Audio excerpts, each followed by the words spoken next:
There is a legend that tells the tale of the founding of the sanctuary of the Madonna del Sorbo. It runs thus. There was a young man of Formello who kept his pigs on the grazing land in the valley of the Sorbo. One day he noticed a sow run off alone and return an hour later. Having watched the animal repeat this for several days in succession, his curiosity was aroused, and he decided to follow it. The sow climbed the hill to the sorbo tree, where it sat on its haunches, raising its forelegs as if in prayer, and gazed fixedly at the icon of the Virgin and Child nailed to the tree. The Madonna spoke to the swineherd, telling him to run to the Formello and tell of the apparition, saying that should they not believe him, she would perform a miracle.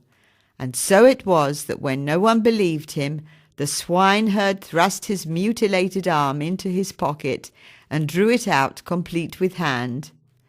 Thus convinced, the people of Formello carried out the Virgin's wish and built a sanctuary at the site of the apparition.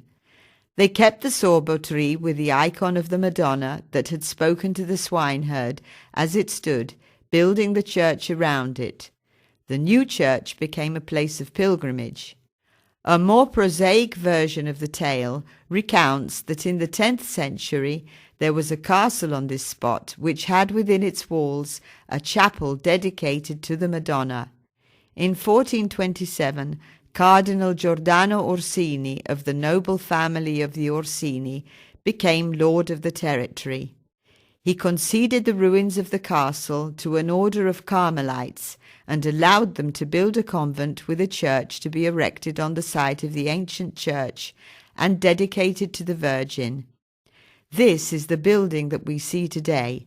It still serves the faithful, and on the altar continues to stand the icon of the Madonna that spoke to the swineherd. The buildings surrounding the church are all that remains of the convent.